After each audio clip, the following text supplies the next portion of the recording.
Egg Harbor Township, as we know it today, didn't always look this way. It's hard to imagine a place that did not have storybook land or the Black Horse Pike.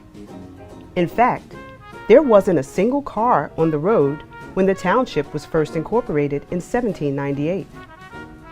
Census records indicate the population of Egg Harbor Township back in the year 1810 was 1,830 residents, just a fraction of the nearly 50,000 people who call EHT home today.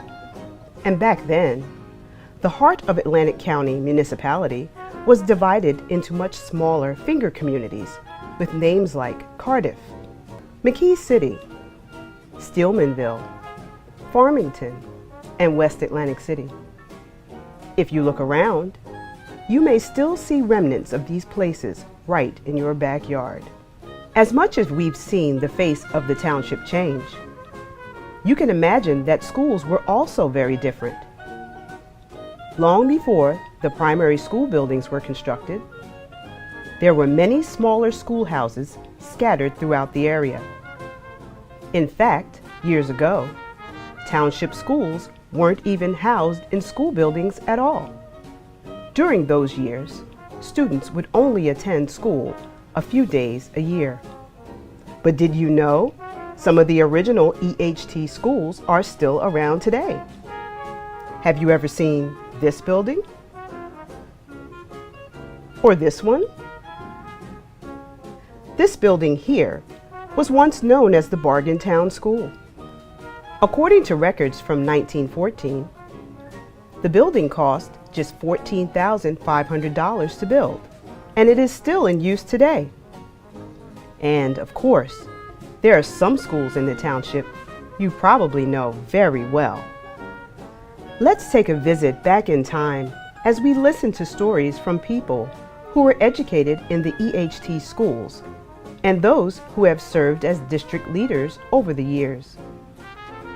Their stories will enlighten us on how the early schools have evolved into the district that we now recognize for embracing, engaging, and educating the students of today.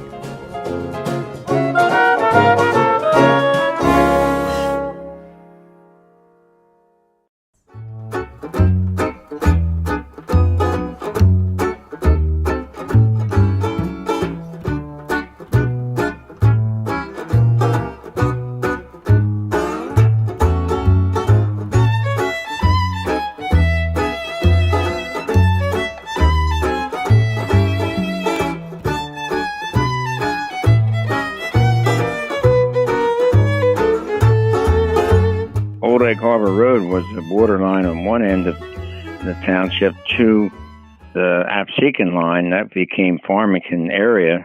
And Old Egg Harbor Road is where you now have the Walmart store. And I used to ride my bike all the way to Farmington for 4-H and any other activity that I went to after school. And we grew up in a mixed neighborhood on Old Egg Harbor Road, and we played with the kids in the neighborhood, and they played in our house and their house. It was the beginning of integration of the school system. You know, nobody thinks anything about it today. The school bus, we got on together, and it was a mixed bag as to where you sat. You just got wherever you wanted a seat. But when you got to school, the bus would stop on the one side of the school and discharge the black students. Then it would pull up another 80 feet to the other side of the school and discharge the white students. The schools became basically integrated on a very small level. Because when I got to Cardiff, I just got there for the 8th grade only, but I joined what their 8th grade was, and their 8th grade was made up of about 10 other students, and we were black and white. And I went to Bargain Town School as kindergarten and stayed there all the way up until the 6th grade. And you would get off the bus and line up. Teacher would be out there, make sure you stood in line until they were ready to let you in. We probably averaged 6 to 8 students in the grade, and then even up to 10 in most of the grades. And of course, the grades were from 1st to 4th grade in one room in Farmington, and that was taught by one teacher, and then it was 5th to 8th grade in the other room, and that was taught by another teacher. And then you'd go in, they had coat rooms where you'd hang your coat and lunch that you were maybe taking, because they didn't have a full-time, cafeteria like you have now. You were in a row in most cases, and the teachers were assigning your studies to the row based on the grade you were in. Well, I can remember in the McKee City School, we had kindergarten, 1st and 2nd grade, and they were only one classroom that I recall. There were probably about, I'd say, 30 kids in a classroom. The teacher would have prepared lessons, usually on the chalkboard. Sometimes you were called up to the board to do the answers. In McKee City School, in the basement, I can remember, is where we would eat lunch, and there was like a little stage there that we performed on, that our parents could come and see, no differently than like today. After you finished your lunch in the cafeteria, you could go out on the playground and play for that half hour. So we had good teachers, and when we went to recess, we played baseball. They had a slide. They had seesaws. You just participated in whatever you wished to do for that period of time. Then you came back and started your schoolwork again. Line up again, go catch the bus, and go home. You never forget where you grew up, and that's one important thing I was able to carry on.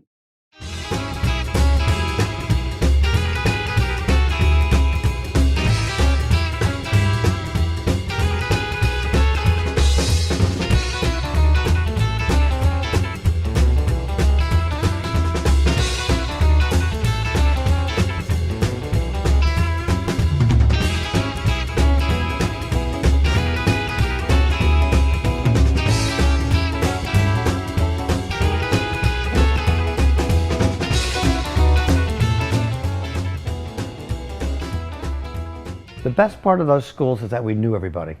All the teachers knew all the kids and all the families. When I came to Egg Harbor Township, it was a real small farming community.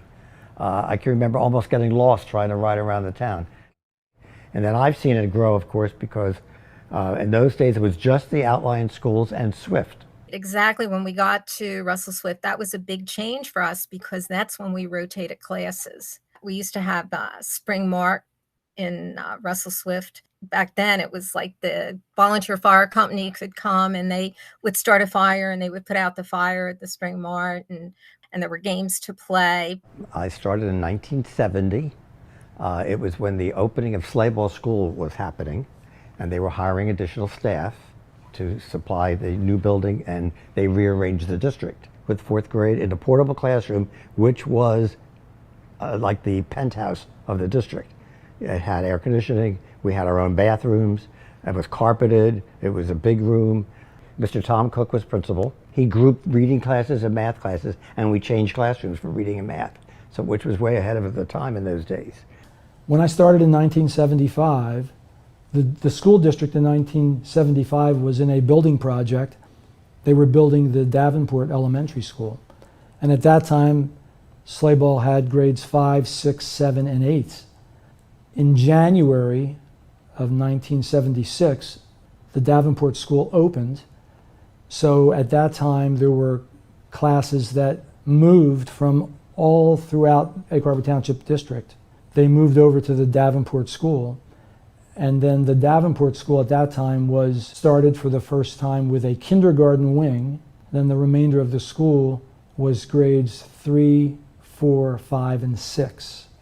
When this building opened, the Davenport School opened, they had a big opening ceremony, and the guest speaker was Vincent Cantillon, who was the county superintendent of schools. And Mr. Cantillon made the comment and his remarks that Egg Harbor Township should have its own high school. And that got people buzzing.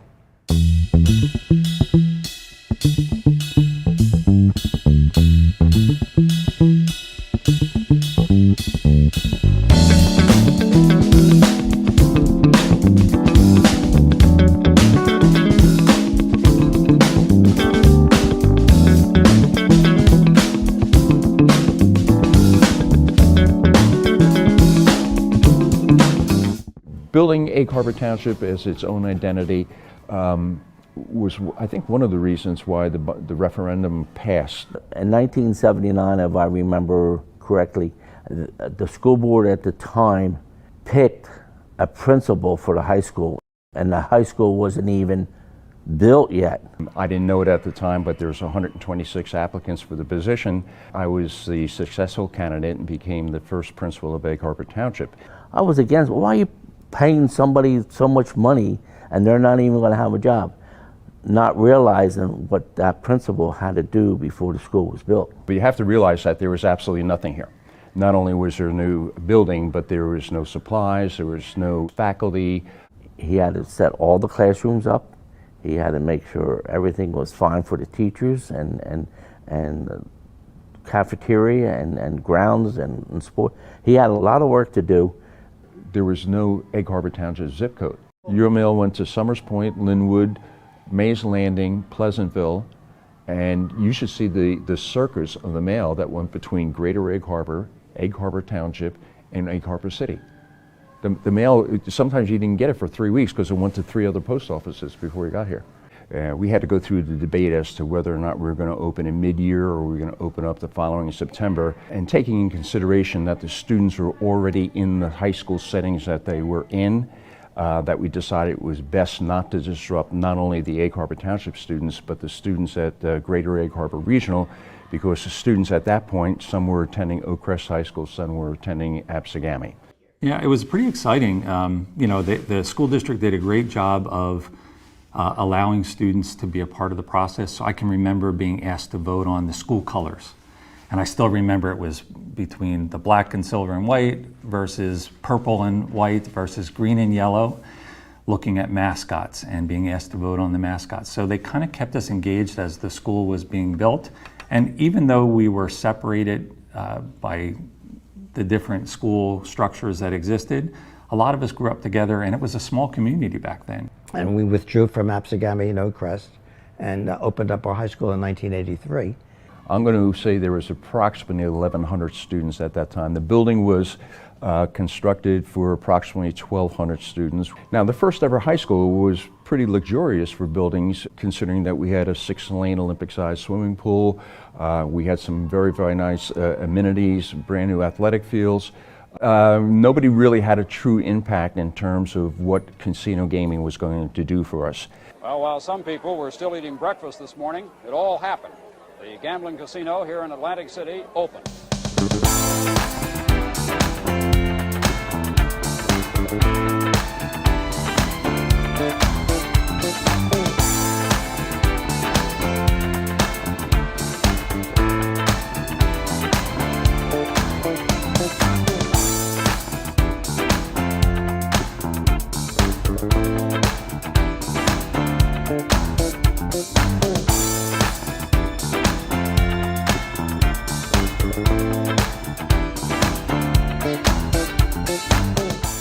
As an assistant superintendent and superintendent, my greatest challenge was functional capacity, creating enough buildings for students that were coming into the district. Now, in the heyday of the casino industry, we were getting upwards of 300 and 350 new students every year.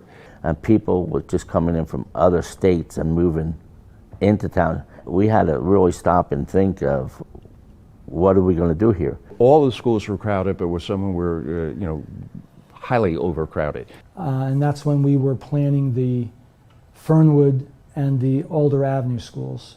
Before we put a shovel into the ground, we had to choose sites where we could put the new schools.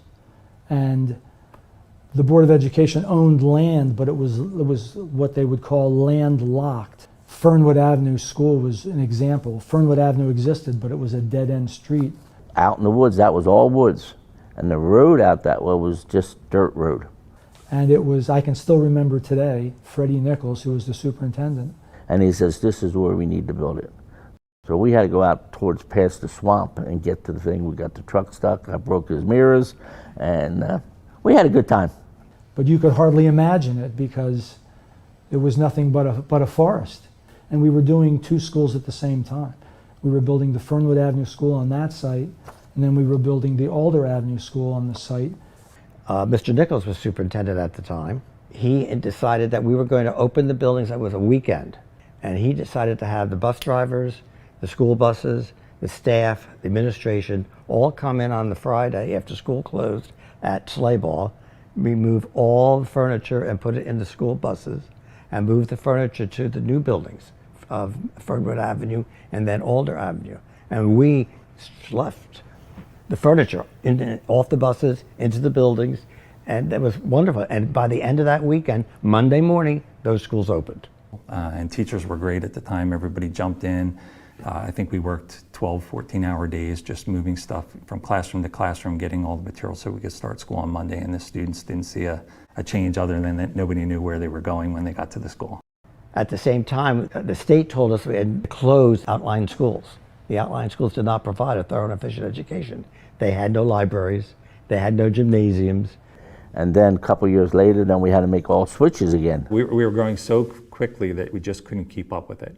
So as soon as they passed, a referendum to build, the population exceeded it.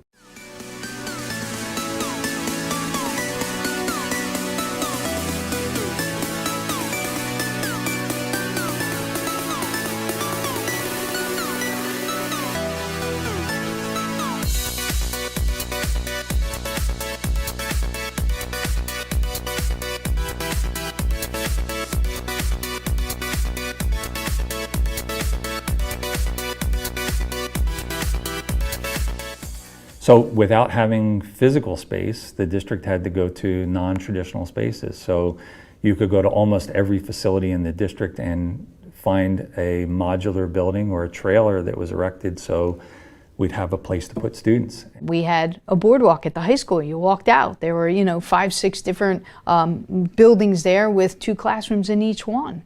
That you had to leave, go outside in the rain, the snow, the cold, to walk over to your classroom to get into it. If you go into the cafeteria at that time, the floors were dirt. There were bobcats driving. The ceilings were gutted. There was no electricity. Looked like a war zone. For the high school, because that was growing the biggest, there had to be a tent outside and hold lunches in that. We had to build another school, then we had to change all the schools around again for Miller. Caused our growth. That's why we built the sleigh ball and Davenport primary buildings. That's why the Miller School got built. We were growing. Within a year or so, we were already at max capacity and starting to outgrow that construction project, hence the need for another construction project. The debate was, are we putting a third addition on, or are we building a second high school? All of a sudden you spend so much time building up this pride and this identity in Egg Harbor Township High School, and now you're going to try to do it all over again with Egg Harbor Township South, North, East, or West, or whatever it's going to be. So the decision was made at that point in time, let's go for a larger Group 4 high school. We're going to house 3,000. The community supported the opportunity to build new structures, and one of the best days was when we started tearing down those modular buildings in our schools and putting kids back into their regular learning facilities. To start shifting our thinking from just this survival mindset of how do we fit everyone to what are we going to do with everyone. And so that's where the academies came into play.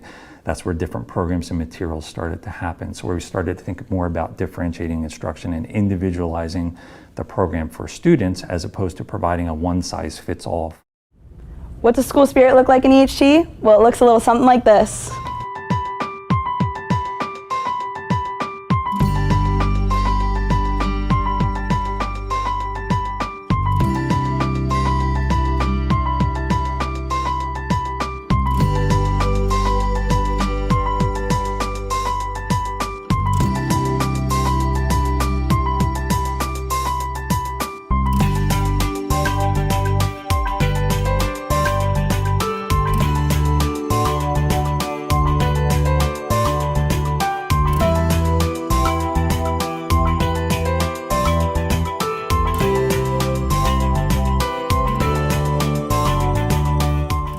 And the fact that with all that growth, we were blending in lots of new people and perspectives to the community. And so there was the community that existed for decades, if not centuries, and now half of that community were completely new to Egg Harbor Township, and trying to make everyone feel part of the school community and part of the Egg Harbor Township schools, I think, was the biggest challenge.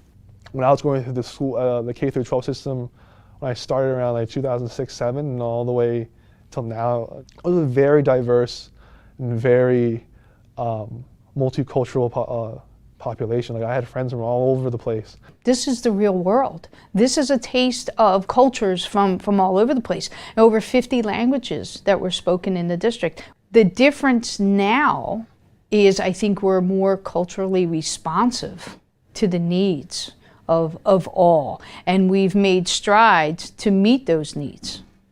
We actually have like so much more than a lot of my friends have in terms of the amount of AP classes, the amount of clubs, sports. It can always be better. Of course, it can always be better, but compared to a lot of other schools, I think we actually do have a lot of opportunities for students, especially with the academies, and there's constantly new things being introduced, so there's always like new opportunities for students. I think that's something that EHT teachers do really well, is they understand that the landscape of education is shifting, and so they have to shift and adapt their teaching to be more relatable and be able to connect with all the students of today's generation. And so an organization, we're in a great, beautiful building, and it's bricks and mortar, and it is what it is. But without people, things don't happen. Just everything is so completely different that you could never have imagined back then that this would be the schools of today. But it was an evolution over a number of years that brought it to where it is now. What I think EHT did really well was building a sense of community. I did feel part of a community here. Now I want to make sure people feel it, live it, and realize it. To have the same eagle, to have the same colors on their sports team. The spirit is the same, the feel is the same, and the fact that this is Egg Harbor Township, we are the Eagles, and black and silver is where we are.